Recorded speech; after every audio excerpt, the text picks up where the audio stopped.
Il l'avait déjà évoqué plusieurs fois, mais jamais officialisé. Même si ce n'était pas vraiment une surprise, Édouard Philippe a annoncé ce mardi 3 septembre être candidat à la prochaine élection présidentielle. On dit souvent que pour une présidentielle il ne faut avoir envie de rien d'autre. J'y souscris, affirme le président d'Horizon dans une interview pour Le Point. Il se prépare alors pour proposer un programme aux Français et peut bien sûr compter sur le soutien de son épouse, Édith Chabre, depuis les coulisses.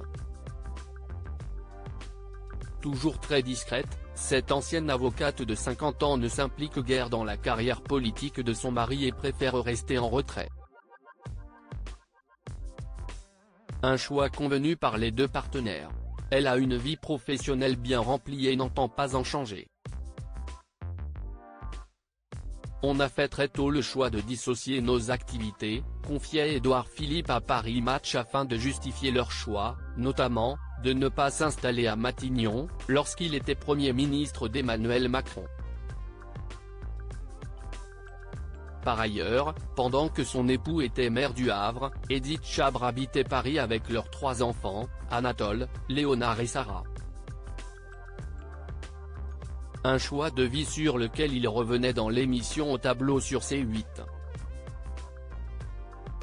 On a pris une décision quand j'ai commencé à faire de la politique. CIST qu'on ne mélange pas notre vie privée et notre vie publique. CIST notre choix, on l'assume. CIST pour ça que vous ne voyez pas de photos de moi avec elle ni de photos de nos enfants, explique l'homme politique.